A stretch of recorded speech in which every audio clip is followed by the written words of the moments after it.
So we know a known result that helps us to find derivative of inverse function without finding the inverse of the function. So first look at that. We are saying that we are given y equals f of x is our given function and a point x naught y naught on the function. So another information say that c equals y naught. That means c is my y value of the given function. Now when I'm saying f prime c, now this c is the x coordinate of the inverse function. And we know the properties that the domain of main function is the range of the inverse function. So when you say c is my y coordinate for the given function y equals f of x, it is your x coordinate for the inverse function. So what we do, look at the example here. When we are saying f inverse prime 2, this 2 is my y coordinate for the given function. So then immediately I can say 6 over x minus 1 equals 2. Now cross multiply and simplify. You get 2x minus 2 equals 6 using cross multiplication. Then you can see x equals 4. So this is my x naught now. So when I'm looking for this one now, 1 over f prime 4. Now we have f of x is this one.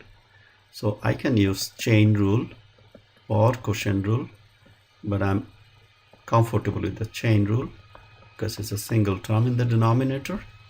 So then your f prime x will be now negative 6 and then x minus 1 to the negative 2. Now when you replace your x by 4, you get f prime 4 is negative 6, 4 minus 1 to the negative 2.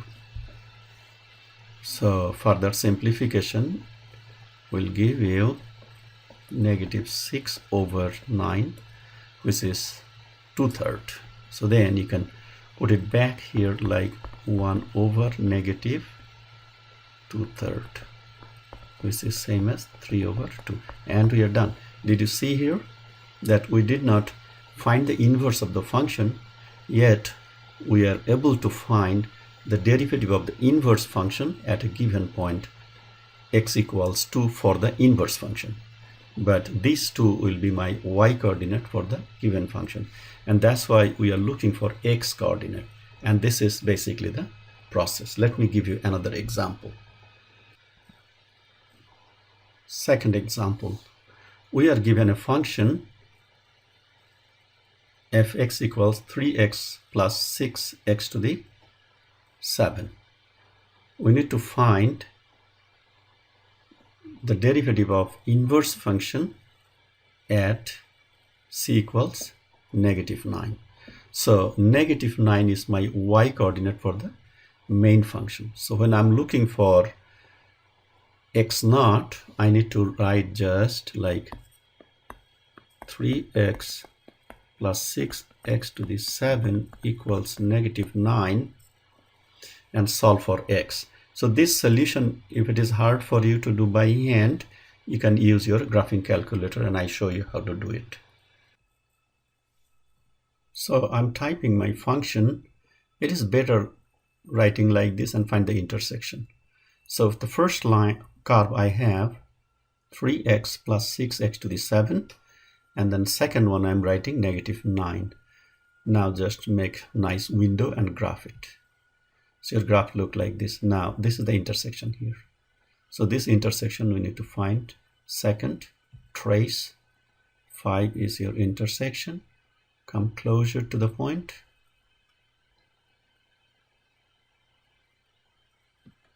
Yeah, hit enter.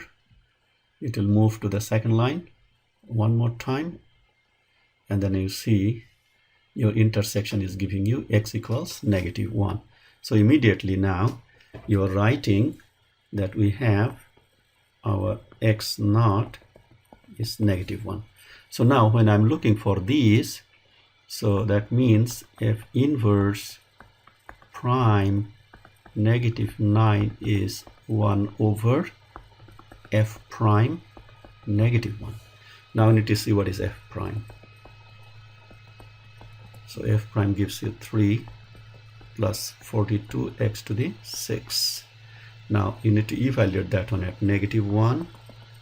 So f prime negative 1 gives me 3 plus 42, which is 45. So then my derivative of the inverse function at negative 9 is simply 1 over 45, and we are done.